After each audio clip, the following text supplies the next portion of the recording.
Hi, and welcome to Heart-Centered Success. I'm your host, Diane Hayworth, and I'm really excited about our conversation today. We're going to be discussing how to have difficult conversations. Now, if you're like me, sometimes you're at the dinner table with your friends, your family, and all of a sudden there's a bomb that goes off. Some sort of dynamic conversation that you were not aware of and that you did not understand was even going to be part of it. We're going to talk about that, sort of being sidelined with those kinds of conversations, but also how to prepare when you know there's a difficult conversation coming up. I'm real excited about the ladies who are going to help me today. Help me welcome Mary Lou Swanberg. Mary Lou, thank you, and welcome to the show. I'm so excited to be here. Mary Lou and I are neighbors who met 3,000 miles away from home, so I'm real excited. She is a counselor and also a certified high performance coach. So I'm really thrilled for you to be here today. Thank you for being here. And you might recognize my friend, Dr. Suzanne Nixon. Hi, Suzanne. Hi, thank you. She's a holistic psychotherapist. She's been here to help us sort things out today, and I knew that these ladies were going to be perfect to help us come up with tools, techniques that will help you have those difficult conversations in your life. So let's get to it. When I was thinking about this topic, one of the things that came to my mind was how we set ourselves up for the day. Sometimes, well, for me it's always, will help me navigate both conversations I know I'm going to have with friends, family, clients, but also some of those difficult conversations that just pop up that I didn't see coming. Thanksgiving. Okay, that's what I'm talking about right there. I thought it was mashed potatoes and green beans, and that was not what happened this year. So I know that I have a little ritual and process I use in the morning. Do you two do anything to set your intentions during the day? I do. What do you do? Well, when I wake up in the morning, I actually say thank you for the day. Start with gratitude. Start with gratitude, and then I get up, make my coffee, and then I actually meditate for about 20 minutes. And the focus of the meditation is to set my vibration so that I am clear and that I'm centered and I'm in a frequency of love and acceptance. So that's your intention for the day? That's right. Now, Mary Lou, I know you and I have been trained with some clarity work. Is that something you visit every morning? Well, I usually start my preparation for the next day the night before. Oh, she's even oh my goodness. Even ahead of me. Yay! So I like to review what happened the night before and go into gratitude, and I have a little journal next to my bed, and I write the things that I were grateful for. I've also looked at my day for the upcoming day. So I know what's ahead of me, so I know if it's going to be a challenging day or if it's a little laid-back day or whatever. And the first thing I do is I wake up and say a little prayer before I even get out of bed, and I just like to roll out of bed a little bit. And then I go and look for my hubby and give him a big kiss. So that's the way we start our day, and we even bless each other on the foreheads. And then I go and I have to take some supplements, so I go right into the kitchen and line up my supplements, and I start the day with that, and then I start in slowly because my day usually whips up quickly, and I'm one of those that has to tap down a little bit. What I'm hearing from both of you is, though, you have loving rituals that bring you into the day. Right. Okay, that's exactly what I do. I wake up with gratitude as well. I have a meditation. I've started to recite a prayer based on the Be Loved principles, so even before I get out of bed, I will say, help me be loved today. Help me greet everyone, including myself, with an open heart, without an agenda. Help me see the divine essence in everyone and everything. Help me forgive quickly, completely, unconditionally. And help me remember that I am one with everyone in the light of love. Now, I wish I had been doing that around Thanksgiving. That was relatively new. But it seems to help to say, I'm taking a stand for love, for wisdom, for clarity, and that's helped me. So am I hearing that's something that has helped you all as well? Very much so, very much so. Well, I like what you were saying, too, about the 3 words, because the way we were trained is we have 3 words of clarity, in them, and we think about that in the morning when we first wake up and try to live that throughout the day. So mine are faith-filled, vibrant, and gentle. So what are your 3 words? I love the idea of the clarity words, and the way I explain it to my clients is this is a way you want to be in the world. And mine are present, inspiring, and loving. And boy, it really can get you, can't you? Because you'll be in the middle of something and go, am I being loving here? Am I being fully present? That's another thing I try very hard, to be fully present when someone is speaking to me. I want them to feel heard. You don't have to agree with somebody to really give them your attention and let them feel heard. I think that has a lot to do with the way these conversations go. One of the other things that occurred to me when I was doing some prep work for the show was that, and the three of us discussed this a little bit before, often these difficult conversations, whether they are professional or more likely social, come from a misunderstanding of basic truth. And by basic truth, I just mean an agreement on facts. So let's talk politics, shall we? Now, all over the world, people are feeling very fragmented and disconnected. Although I know there's a purpose to all of this, it can be really uncomfortable when you're just sitting down to tea or coffee with a friend and one of these things happens. And by one of these things, I'm talking about a very passionate, often loud conversation where someone really believes they want to influence your thinking a particular way. Now, I'm all for spirited discussion. That's not what I'm talking about here. I'm talking about these, they can be violent, unfortunately, aggressive conversations. So let's talk a little bit about that and what can happen if you're in that kind of situation. I think that would help our viewers. Great. Okay.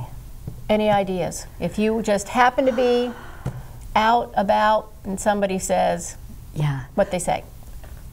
Again, first showing up, being present, and in my truth and in my centered place. But if somebody comes out very aggressive towards me about their, say, political view, and they're loud about it, what I do is not match their loudness. Bring it down. I bring it down a few decimals, and then I sink more into myself and just let them do whatever their little monologue is there, and then I just wait and I listen until they're done. So I don't engage, I don't try to contradict in that moment or say something that would be sharp to them in that moment, because it's obvious that they want to get out their opinion and they're doing it in a very aggressive way. And then after they're quiet down, I may say something like, I'd like to know more how you got to that point of view, or I'd like to know more about how you're getting your information. And so I'll ask more, and I'm not completely giving them my viewpoint. I'm just kind of being curious. I think they already know what my viewpoint is, but I'm not challenging them. The more that we challenge somebody in that state, we're going to get nowhere. If somebody is aggressive or overly assertive or even violent, as you said before, you will get nowhere if you come back at them. You have to just sink back into your truth and your center with a quiet power, with a quiet, centered power, and then I become laser focused.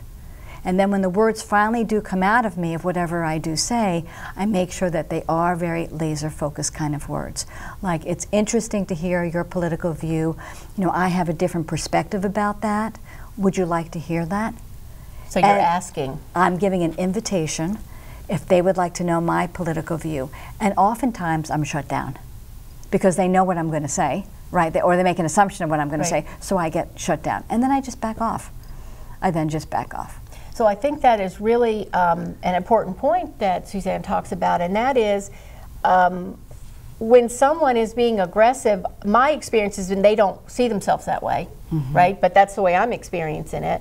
I love the fact that you want to let them feel heard, and I really hope you guys picked up on that. She brings her tone down. Very often, I think, folks that are passionate about anything, I mean, I've had people shouting at me about the latest vegetarian recipe that they really wanted me to try. You have to try these Brussels sprouts, right? They're very passionate about it.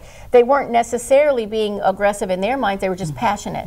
So I love the fact that, in especially a situation where you feel it could escalate, you brought that down. Definitely. Now, what do you have to add to that, Mary Lou? Well, What's been your experience? I always try to come from love like you did. I really liked what you said. Thank you. So when somebody really comes at me, I listen. And I just get the sense a lot of times that people are not open for dialogue. I think that's possible. It's just like two locked sides. And I try not to engage in that because, as you say, it goes nowhere. But what I'm seeing whole families being cut down the middle, people not acknowledging their siblings. And to me, that's heart-wrenching to see, because all of those years of building up those relationships kind of go out the door with some political views, usually. Right. And so what I just try to do is just come from love, hear them out. I usually don't engage further because everybody kind of knows where I'm at, and I kind of know where they're at. So I try to go to another topic where we can share something, is what I use, my tactic. But the other thing I have done too, because I had a conversation with a young person, a young adult, and he was saying some information about his viewpoint, and I said to him, how do you get your facts? I mean, where are you getting this information from? And then I engaged him in that way, and we talked about the different kinds of media that you can get different kinds of facts. And then when he said one fact, I said to him, you know, actually, what the latest statistics from the federal government show is that, you know, out of 3,800 people that are coming into the United States that are Mexican or Latino, about 5% are coming across the border. That's the statistic from the federal government, where we are going to rely on them, and the majority of them are coming through the ports or airports or in cars, smuggling things.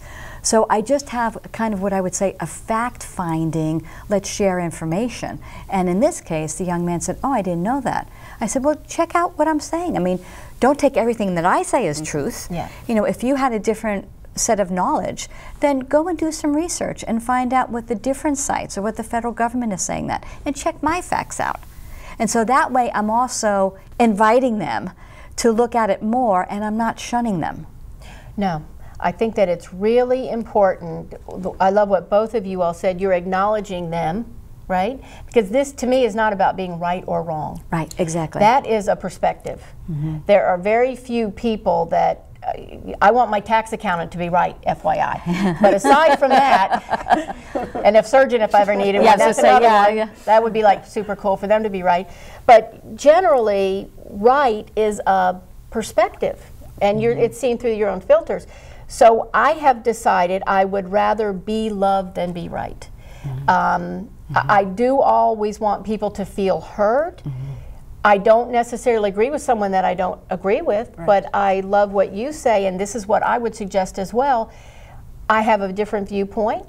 I have found information from XYZ, whatever it was. Would you be interested in that viewpoint? And if they're not, they're not.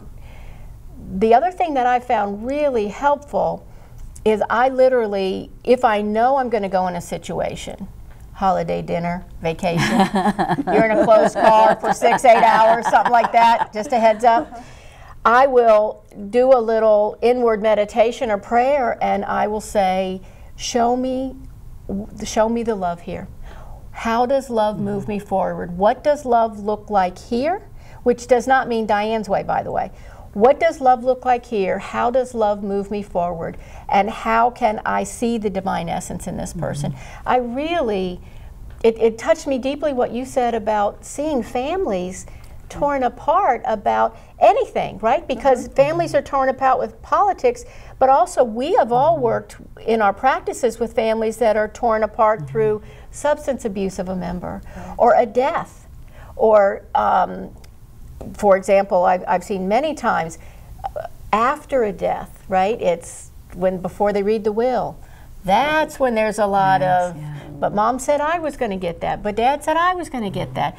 It's just, again, a basic misunderstanding, or there's a non-agreement, I guess you would say, on what are the core facts. Because everybody sees the world and truth through their own filters. Right. And hear what they want to hear. Oh, really? Absolutely. Absolutely. Any of you guys have brothers and sisters? Okay, do you guys have brothers and sisters? You said you had 9. Okay, well, honey, you get the cake. Yeah, I was going to say. We need a cake right here. My parents weren't like that. We had 3, And it is amazing to me, in our core family, same parents, biological parents, we grew up in the same household.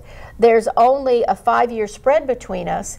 And to this day, my brother and sister and I can sit together and talk about a single incident, and it's like, you know, this one was in New Zealand at the time, this was on Mars, you know, I'm the only one, of course, saw what really happened.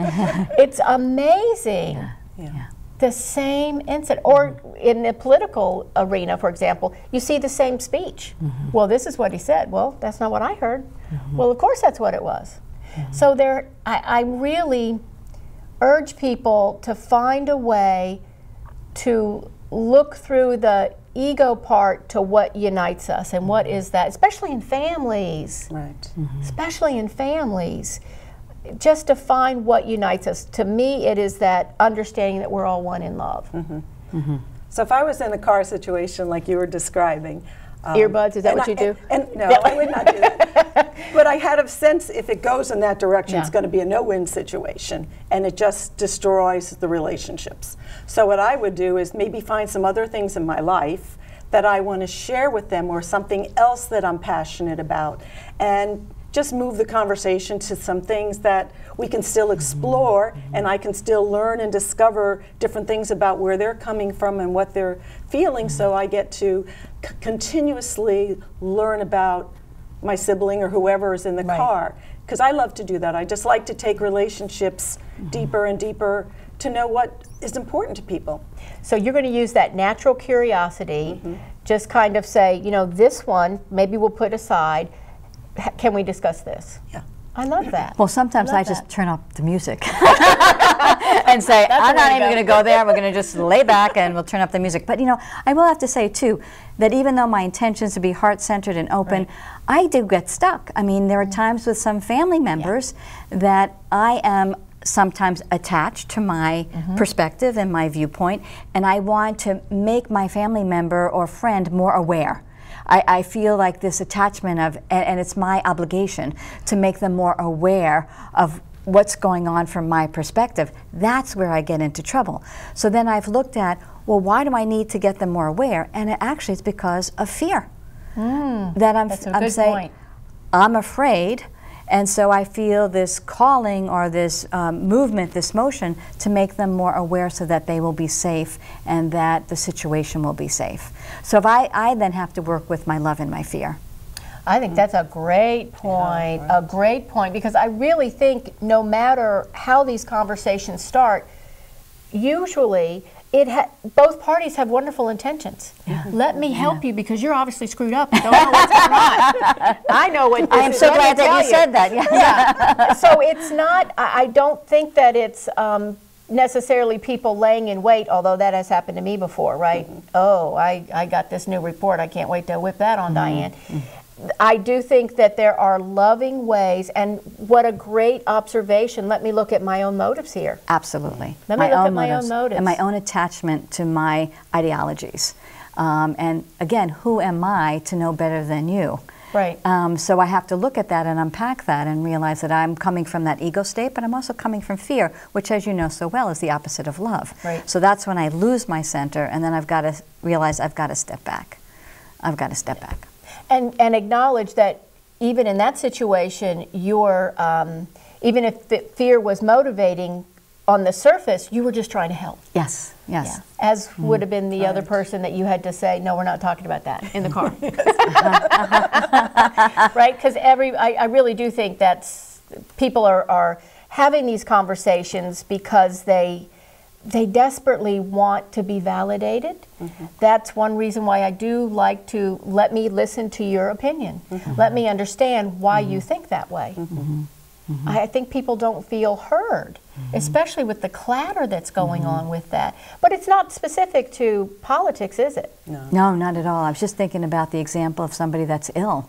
I mean, that's where I sometimes carry that agenda. If somebody's very ill and having a lot of knowledge in psychology and in wellness, I sometimes want to say, you know, what I really want to recommend for you is that you go to a doctor and have these kind of labs taken, or you think about these supplements that may be good, or have your child be looked at and to see if this is a proper diagnosis. So I find that when it's a medical situation or a psychology situation, I have this need to impart my information because I want to be helpful out of love, because I want them to be okay. Right, because you're motivated by love. Do you find that also? Yes, I think that's an area where people are more open. Yeah. Except if somebody has a fatal disease or something like that. Sometimes they don't want everybody telling them and giving them advice. So it's always good, and you were mentioning this before, to ask permission. Exactly. You know, or even just to say, this is what I've been doing and it's really helped me. Because you can't go wrong, because you're not telling somebody what to do. So it's the you word. You know?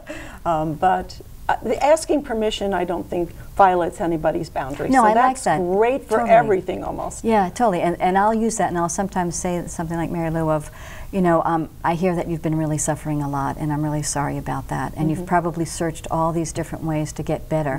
When you would like another perspective or some feedback, you know, feel free to ask me, and I'll share my knowledge with you. It may land with you and feel right, or it may not be the right thing. So I do the invitation. Yeah. I actually do it a little differently. If it's a family member, and let's be honest, it's usually my kids, I'll say, do you want me to be mom, or can I put my coach hat on? And lots of times they'll say, well, yeah, I want you to be a coach and tell me what to be. And then sometimes it's like, no, don't even put any hat on. Just, you know. Well, coming to kids, I get the opposite. They'll say to me, Mom, you have your therapy hat on. Yeah. You don't have your mom hat on. Yeah. But to ask permission, do you, I've got a almost 2-year-old grandson. And, you know, sometimes it's like my daughter and her husband are wonderful parents, but it's their first one. And so I'll say, do you want me to save you 30 years of therapy? Because I can give you a couple hints. Sometimes she says yes, sometimes she says no, we got this. And I have to trust that they do. I learned something from, have you all heard of a guy named Dr. Todd Michael? Have you heard of Dr. Michael? No, I haven't. He's a retired physician now, but he's also a metaphysician, and he wrote a wonderful book called Evolution Angel. And when my own father was in the last stages of illness, I was just a mess. I was a mess. I wanted to do everything for him, and things were working out, they weren't working out. I was on the phone with him. He was my coach at the time. And he said, Diane, I know how much you love your dad. I know where your heart is. But you've forgotten your dad's soul is what's and who is in control here, not you. Whatever is supposed to happen, he will have what he needs. And that was a tremendously freeing conversation. I've got goosebumps thinking about it right now. Because even in these kinds of things, right, I know I'm not in control. The God in them, their own soul, is in control. And there's a plan that's way above my pay grade, way above my pay grade. That is kind of the thing that helps me. Is that anything you've ever thought of in that terms? I know you have a slightly different orientation. I always say, let go and let God. That really helps me. Do you email him? Because I do. I tell my kids to Google God all the time. Google God and see what he wants to do with this. So, I think gentleness, too, is so important in dealing with people, and lowering your voice if it's I love that. If it's a challenging situation. You know, just nobody feels threatened if you're gentle, and that brings the walls down. I found in my life. I wasn't always that way, especially being the eldest of 9 kids. I was not always gentle, but I've tried to really work that into my life, and I have found it has incredible, wonderful results. I agree with you, and the only place I have an exception is if you're dealing with somebody that has a personality disorder.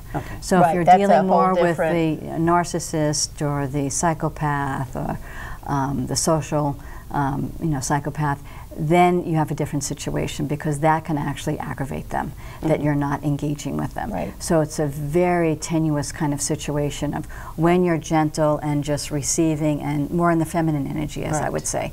And then if somebody's really coming with their masculine energy, how do you interface with that? So at times, it's then standing and having a firm voice. So I may stand and say, no, that's not okay. Boundaries. And set that, set that boundary with the voice of firmness and of command, so that I stay safe and they stay safe in that way. So sometimes I found that gentleness is usually the way I go, except there are certain personalities. And I even find that as a marriage therapist. At times if I'm doing therapy and one of them, the husband or the wife, is yelling at the other one, I mean, I'll actually stand up and say, stop right now. This is not okay. And let's settle back in. And so I have to give that firm directive. And in your capacity as a therapist, absolutely, because you are dealing with those types of personalities, and might I add, she can diagnose them. Just because you don't agree with your sister does not mean she's a psychopath, by the way. And I think sometimes we flippantly, but we just assume things that are not in evidence because of this right. I actually love the gentle perspective. I was having a conversation with someone in my family, extended family, who's in the military. And I'm very respectful of what they do and the training they have, and very, very respectful. My dad was in the Army. I understand that, respectful of it. What I said to this person was that when I thought of real strength, for me, I did not think of, I didn't think of military leaders. I thought of Gandhi. I thought of Martin Luther King. I thought of Mother Teresa. I thought of people who, with that gentle strength, I mean, who's going to buck Mother Teresa, for Pete's sake? She was this teeny little thing, and she exuded that presence of love. Now, I have to speak to what you said too. I think very much the presence of love is not a pushover. You have to have loving boundaries. That's right. Being loving does not mean you're a doormat. Absolutely not. Absolutely not. But when I think of, in my lifetime, who made real lasting change? And I think of those loving, gentle, strong spirits. I mean, even Martin Luther King, he certainly had a very passionate way that he did things that was different than Mother Teresa, for example. But wow. But he always had love in his message. He always, but you know, sometimes this is where some of the Eastern philosophy comes in, and I don't remember the exact proverb from the Japanese one, but it was, be like a willow tree. Because a willow tree stands its ground, but it's made to be able to sway in the great windstorm. So its gentleness and its movement and its swaying is where it gets its strength. So it can tolerate the natural forces of the universe. And so I often go to a metaphor in nature. So in what you're saying, that's right. You want to have the love and flow with it, and you also want to be able to stand your ground when there's a windstorm. Absolutely. I remember something that I used to hear Wayne Dyer say about how you have a gentle stream that over time erodes the rocks, right? Just I like gentle, I like ongoing stream, and eventually there's a whole different path that simply was from that gentle presence of the stream. I really, really love that idea. And I also like the idea of the nature metaphors, because I'll just speak for myself. As a woman growing up, I certainly judged myself a lot, right?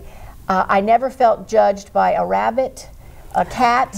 I never felt like the forest judged me, right? And where is there more God or love than in nature? So if that's perhaps the way we can approach some of these conversations, rather we're stuck in the car and when unexpectedly comes up, or we know we have to have a difficult conversation, let's talk about that in a second, but to be as grounded in love as we can without judgment, right?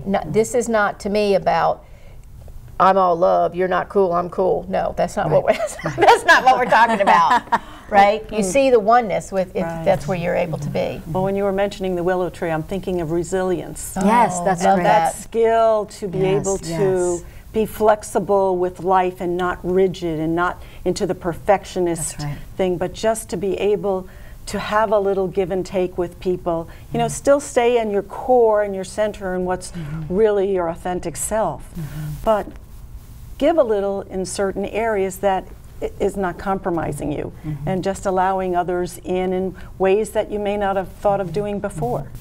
I love that as well. I know that here on the East Coast we deal with lots of hurricanes, And what are the trees that are able to sustain those winds? The ones that are flexible and go with what's going on. That is And I love the word fantastic. resilience. I mean, I think That's a great that word. is the key word, that you have to be resilient and be able to be in the storm and to be in the light when it's quiet. I mean, it's resiliency.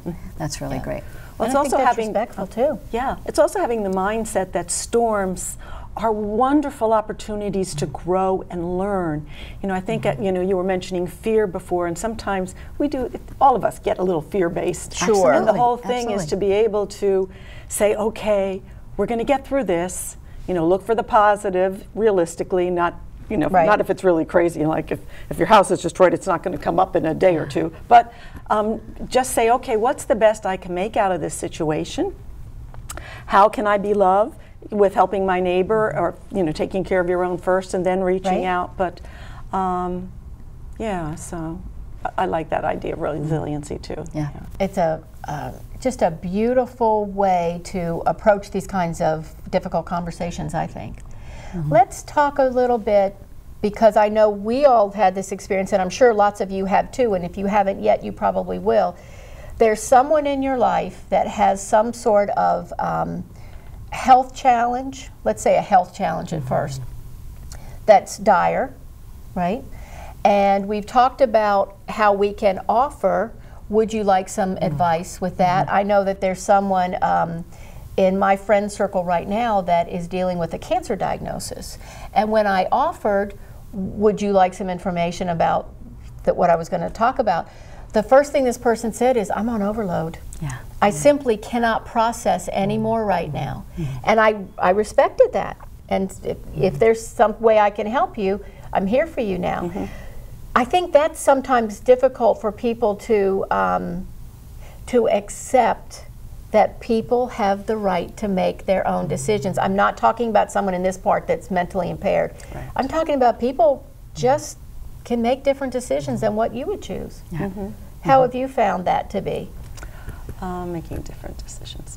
Well, one of the things I find too is I have a tendency, especially having been an events coordinator for many years, I try to anticipate everybody's need. And I'm a rescuer, so if I see something out of place, I'll go fix it. Yep. And my mom's getting older. She's now 94, God bless her. She's amazing. And I have a sister who's a social worker, and she has worked with the elderly population for many years. So I come home and I don't live near my mom, so when I get there, I immediately want to hold her arm and help her so she won't trip. And my sister said, you have to ask. You're not respecting her dignity. And I'm like, I never thought about that. Because, people want to be in control as much as they can and use everything they have for as long as they can. That was such an eye-opener, and so I was so appreciative of that. Another thing, too, is when people get on overload, being a single mom, I had been in that place a couple of times. And one of the most comforting things somebody ever said to me is, they let me talk. That's the first thing, just let somebody unload. That's right. And then say, what would you like for me to do? Yeah. Those were the greatest words, because I felt like I had support. Sometimes we feel that we're taking these challenges all by ourselves. Nobody understands our situation, and we don't reach out. And that was just so beautiful when she said that to me. What can I do to help you? Right. My whole family's here. We'll come and do whatever. And I had just moved into an apartment. My furniture didn't fit in, and the curtains were too long that I had. And she said, you go out. And what they did was they did all the curtains in one day. They made me dinner, and they got rid of all the stuff. I said, send it to Salvation. Send it somewhere, because I can't deal with it. It's overload. And I came in, and the apartment was beautiful, and I had fun going out. And I just was so appreciative of that kind of help. But sometimes we don't think to do that to somebody. What an act of love. I know. And I have to say, I am obviously, with your training, I'm not surprised, but I hope you all picked up on that when she was talking about her mom. You were aware. You came in with the best of intentions, but you heard when someone said, there might be another way to look at that. Right. So even just being aware in those situations, I think is fantastic. And I also love the story that you shared about your friend. Thank you. That's something that I try to remember to do, is to say, how can I support you? Right. And a lot of times I just said this to a friend and she's like, I don't know. Right. I don't know.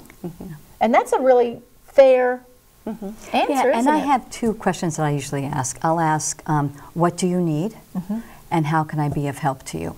And if they say, I don't know, I'm overwhelmed, I say, okay, when the time comes and you think about something, just know that I'm here. But I have an interesting story.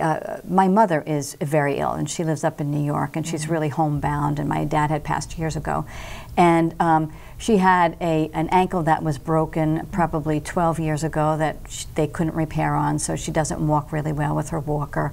And she is a really kind of strong German woman. And when we take her grocery shopping, when I'm up there and visit, and it takes her 3 hours to go grocery shopping. We were laughing about this the other night with my kids, and because she leans over the grocery cart.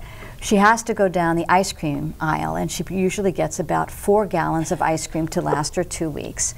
And then she gets the brownies and the cookies and the candy, the chocolate candy, and yeah, she'll get some bananas, and then she'll get like 20 TV dinners. Remember TV dinners that we, and for a while my brother and I would say, you cannot eat this. You cannot eat this. This is only going to make you sick. What are you doing?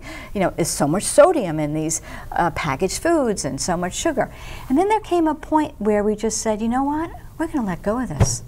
She's 86 years old. How the heck she's still alive, we don't know, with what she's putting into her body. She doesn't drink water. She drinks sodas and iced tea.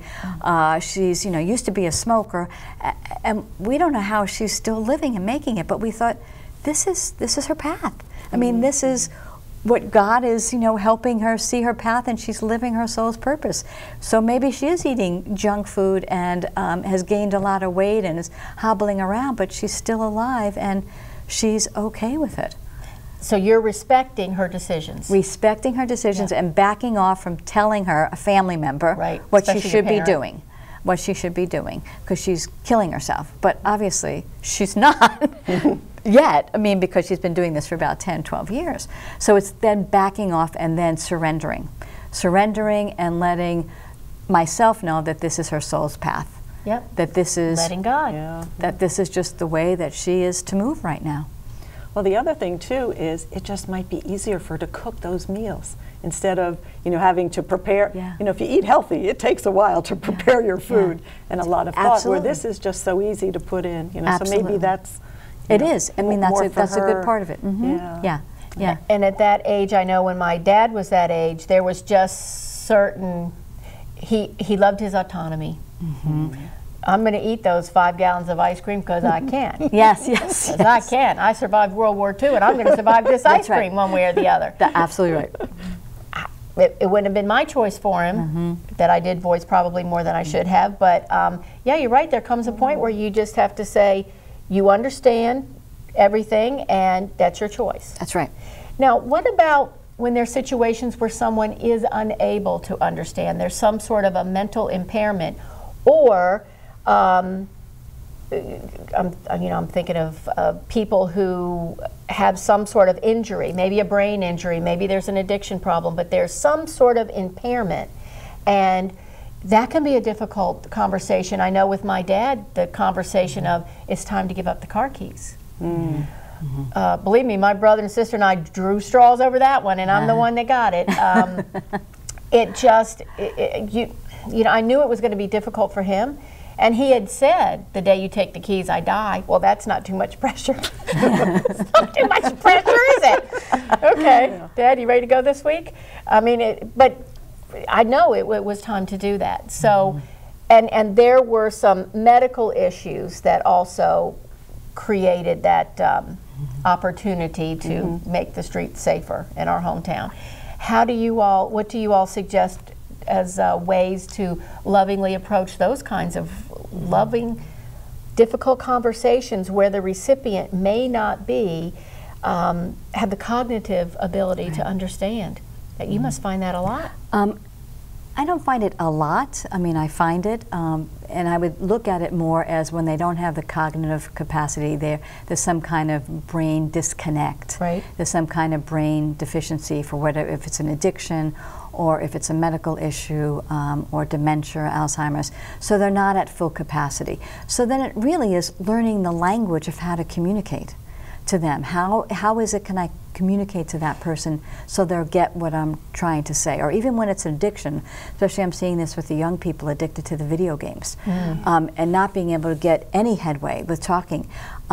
It's then realizing that their brain is not working right. I mean, there's a misfiring, there's a miswiring in their brain. So then you have to use strategies that are going to be a little bit more difficult for the other party. So you have to set boundaries. And so when I'm working either myself with a person, I set some boundaries, or if I'm working in a counseling, I'll tell the parents you have to set a boundary. You know, no video games during the week, for example. And then the parents say, well, he's going to have an anger fit. And I said, let him have his anger fit. So you're choosing not to set the boundary because you're afraid of his anger, which is giving him the power, which is feeding his addiction, and he's only going to get worse. Right, it just perpetuates the cycle. Right. There's no loving boundary. Right. There's no loving boundary. There's no loving boundary. So with somebody that has a cognitive impairment, that's exactly the words that I would use. Those are beautiful. You want to have a loving boundary for them and talk reality and talk common sense and talk in a language that you believe that they can hear. And also touch is real important. So if I'm talking to somebody with dementia or Alzheimer, I may just say, you know, I'm sorry that you're feeling that way. How can I be of help with you? Or I think it's really wise that we take the keys away. Because when we use touch with it, the touch is going to communicate nurturing to that person. And then the words that come out of your mouth are going to be more connecting and better heard. And they may, you know, surrender a little bit. And that's what I would try in that approach. I'm wondering, also having the awareness that while this might be an uncomfortable situation, and what you just described for the young person addicted to the video games, letting the parents understand it's okay for you to be uncomfortable a little while. You bet. That's great. That's part, do you know what I mean? I think that, I know I'm guilty of this. I would like something clean, done, check it off, it's cool. That's not the way it works in real life, is it? Has that been your experience? Yeah. Well, a little messy? It's hard for parents. You know, it's so hard for parents. Let's see. I'm trying to go back to one of the things that you were just saying. The brain. To have the difficult conversation. Okay, well, I'll do that one first. About the keys, because that's a really classic one. I would try to contextualize it. Why is this an issue? And what could, you know, just very softly, I love your, you know, especially if it's someone you're familiar with, like your dad or your mom or something like that. The touch thing is just beautiful.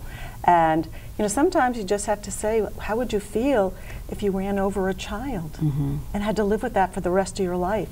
You know, maybe there's some other things we can do, because they're afraid of being shut in. Of course. You know, and that's loss of freedom. Loss of freedom. So maybe there are some things you can trade. You know, maybe if we don't do this, maybe we could do this, or maybe I can come and make sure you get to your bridge group, or whatever it is. So maybe there's some negotiating that goes on there too. Then to the screen addiction, oh my gosh, that's a big one. It's huge. Not just in young people either. Oh, I know, I know. Well, that's one thing, is we as parents are role models, or anybody's a role model, because everybody's always being watched by somebody. And we have to always remember, that's hard to remember because we never think about that. Well, I never think about that kind of thing. It's, you know, I always have to be reminded of that. So how am I using my phone? Are we being present at the dinner table? You know, that's a big one. That's the big one. You know, no screens at the table. You know, the computer goes in the kitchen. That's right. So you know, and it's only on when the family's there. You know, so there's some different things. But maybe if it's for this, the use of the screen, moderate it down. You know, not a real quick from here to here. You know, kind of do it in a reduction kind of format. Like a step down thing? That's right, that's right. And say, well, we want to get to this place, but we'll work it this way, and there's consequences. And that's another thing that parents aren't always consistent on, and it's hard, you know, because we're busy all the time, but we have to, if we say something, we have to follow up on that. That is so key to keep that going, otherwise we're just going to be going in circles. Right, and I agree with you. And I would also say that, you know, sometimes the video addiction and the parents is that it starts out innocently. Yes. You know, they're Very doing their innocently. iPad or they're doing their game and they're learning and They're then doing homework. and they're doing homework, and then the parent can be free and do whatever they want and go on the treadmill or get dinner started, and they don't have to worry about the child. But over time, not being aware and not staying in tune and touch with how much your child is on the screen, that's when things start to really get worse. So for parents, what I usually say, stay aware from the very beginning and start monitoring the screen. I know my granddaughters just were introduced to the screen at age 7. And when they're at Gigi's house, there's no screens. And then somebody bought them screens, and now there's screens. So it's like moderating that now of when you can and when you can't. So I love the idea that the awareness is not just with the person that you're looking to monitor, but yourself. Yeah. And remembering that you are the model. When we're having these kinds of conversations, because addiction's addiction, right? There are different elements, but in my dad's case, for example, one of the things that I did try what you said. As a matter of fact, I had a friend call me up and say, Diane, I just saw your dad out on the highway. He doesn't need to be there. And when I brought up the small children and maybe a stray dog or whatever, no, that's not going to happen. So one of the things that I did was, with my brother and sister, we realized, you know, we're just the kids. We might be 50-year-old kids, but we're just kids. He really respected and had a long-term relationship with our family physician. So I went to the physician and said, this is what's going on. Can you support us? And we took, my sister and I took Dad, and the 4 of us had a conversation. So that helped a little bit. That's great. What I love what you're saying is you're using other resources to help support you. And that sometimes people cannot listen to their family members. Just like if I'm working with a husband and wife and I say something and the husband agrees, the wife may be saying, I've been telling him that for 3 years. He never listens to me. And I'm sure I say, she did, by the way. Yeah, exactly. And I'm saying, well, I'm not you. You know, you can't always hear your spouse. You can't always hear your loved one, even though they have the best interest in mind most of the time. So that was beautiful that you did that you got a professional resource and somebody that he trusted. And I think really the trust part is the most important. He happened to also be a medical professional, which was fantastic for us. But if it's even a friend or clergy person or someone where there is respect, and not that he didn't think we didn't respect him, but there was this, the reality wasn't the same, right? Those are just my kids. Right. Those are just my kids. Yeah. Like, who else wants you more healthy than your kids? But still, that was the thing. So I do love the idea that we're always respectful, we're mindful of our own role in this conversation, and that we can get help from professionals, people that others respect, and be able to do that. And you know, sometimes the conversations are just hard when there has to be, someone has to be admitted, for example. That's right. And sometimes the most loving decisions I've found are those hard ones. That's right. That's right. And I'll often say, if somebody has to be admitted, something like, I totally understand why you don't want to do that. And let's talk about that. And we talk about their defensiveness and their resistance to and why fear. they want to be, and fear. And so we talk about, and we talk about, and we talk about. And then after they had a chance to say that, then I can come back and meet them. But a lot of times the bottom line is, I want you to be safe. And right now, we cannot secure your safety. And so what we look at is being safe right now. And it's temporary, which is the other thing. Keep you safe, and this is temporary. This is not forever. And that usually calms somebody down. And they obviously have to have a respect for you. Oh, yes. Right, or whoever's doing this. Have you had those kinds of conversations as well? Right. I was thinking too about what you were talking about with the screen addiction. One of the things that I'm really seeing, I imagine both you two are too, is the lack of connection. There is, we're becoming a very empty world with one-on-one, heart-to-heart conversations, and the children are really the brunt of this.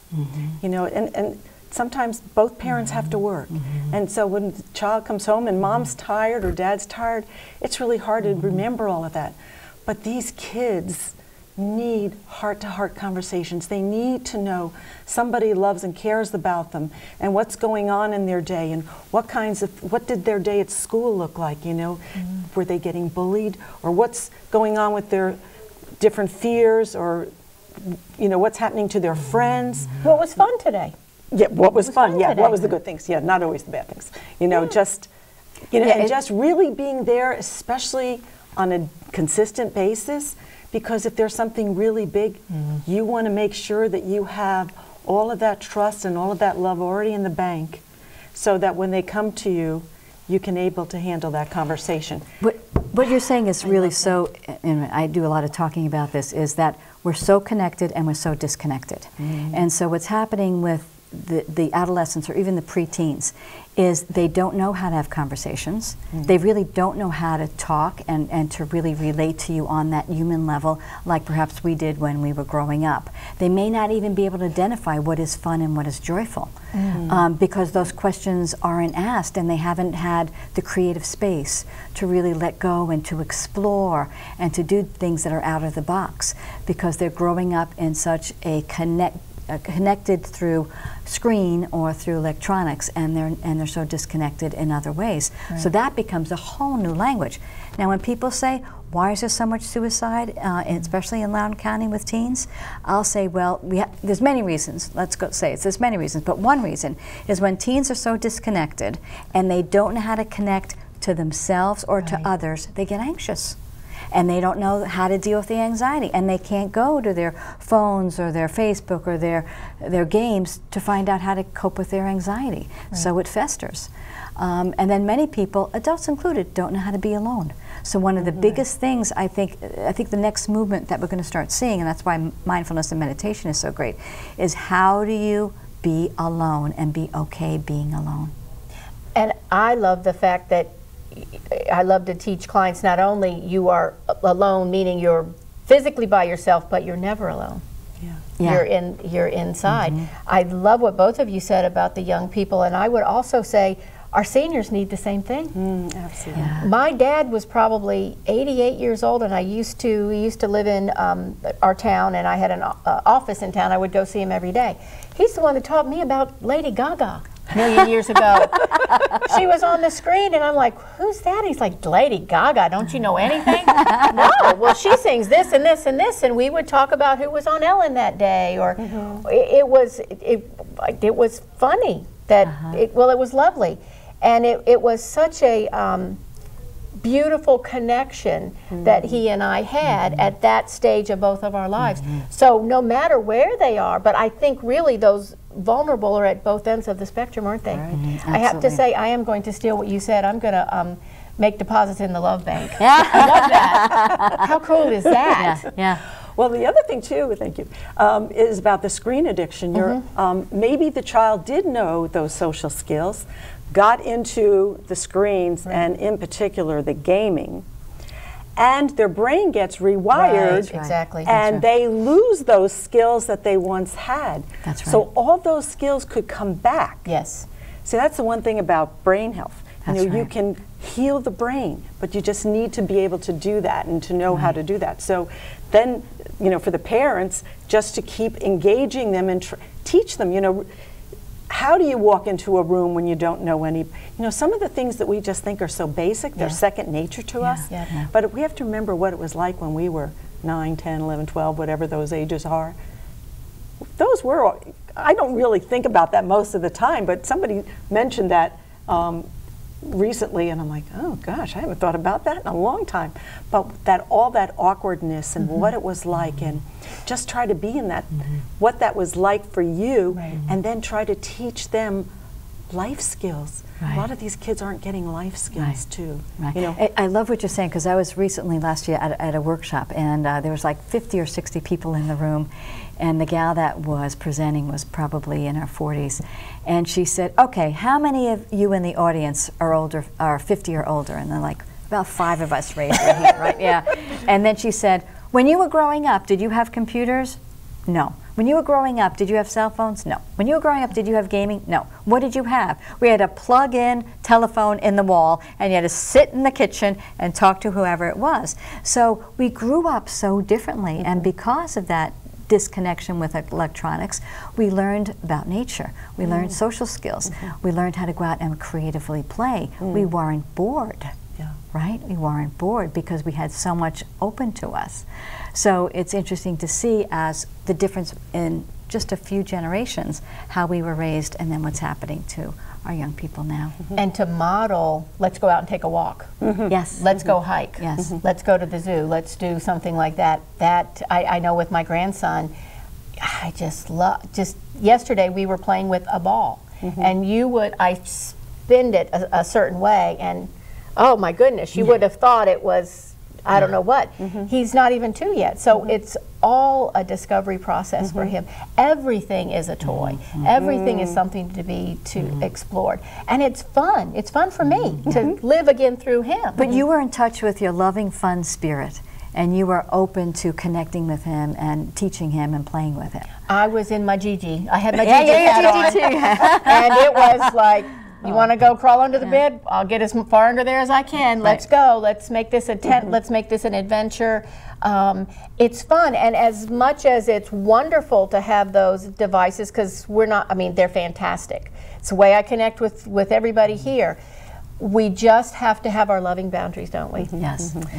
So I think that's going to be almost all today. I knew we weren't going to have a problem talking about difficult conversations, but I do want to make sure that you understand how you can get more information. So, Mary Lou, if somebody wants to find out more about you and what you do, how can they find you? My website is marylouswanberg@gmail.com, and for Lifeline, where we do addiction treatment, it's 703.